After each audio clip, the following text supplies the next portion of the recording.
Hey guys, I have proof. Offset rims really are better. Now, in some earlier videos, I've discussed the benefits of offset rims in a wheel build. But today, I want to get into the math that proves that. I want to show why an offset rim really will make a stronger wheel. So let's get into it. Now, to show you this information, I've got three things that I want to highlight. First, I'm going to use something called free spoke software, and that's software that's readily available online that people use to build wheels. Great software. What it is, you input your data, and then it not only produces the spoke length for the wheel build, but it provides a lot of very interesting and important data that can help you understand how strong the wheel is once you build it. The second thing I want to do, the data I want to input, I want to use a DT Swiss EX511 27.5 rim. And the reason I want to use that rim is because I believe on an aftermarket, the EX511 is one of the more popular rims that people upgrade to. And the third thing is I'm going to use a DT Swiss 350 hub for the same reason. And so, this should be a fairly standard non-offset wheel build. Now, when we get in and looking at the data, it's important to understand that in the comparisons between the left spoke and the right spoke, there are four items that you can look at, and if the smaller the difference is for each of these items between the left spoke and the right spoke, the stronger the wheel will be.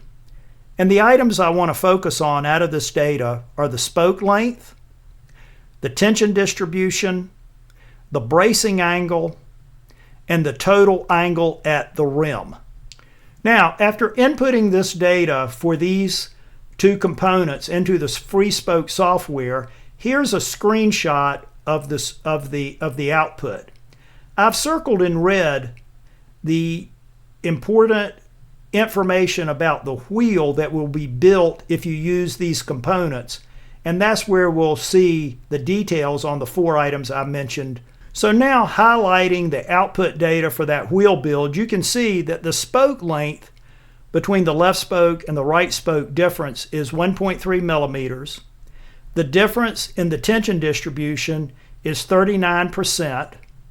The difference in the bracing angle is 3 degrees. And the difference in the total angle at the rim is 2.3 degrees. The calculations I just did for the EX511 rim is a non-offset rim. It's a symmetrical rim. But the software allows you to go in and change the offset numbers. So in effect, you can change the offset numbers for this symmetrical rim and make it, for purposes of this calculation, an asymmetrical rim. So I'm showing here the input page and showing you that I'm changing the offset from 0 to 3.5. So once I do the calculations now in free spoke, I'll get the data for a asymmetrical or offset rim. Now here's the output data for the EX511 rim treated as if it's an offset rim. And you can see the difference in the spoke length is 0.6 millimeters. The difference between the left and right spoke for the tension distribution is 22%. The difference in the bracing angle is 1.5 degrees. And the difference in the total angle at the rim is 1.7 degrees. So here's a chart where I try to pull all the information together. And what I'm showing is the difference between the left and right spoke for the symmetrical rim on one side and the asymmetrical or offset rim on the other side. And then I've looked at which has less difference. And as you can see, for all four items, the offset rim looks to have an improvement over the symmetric rim. In the spoke length, there's a 54% improvement.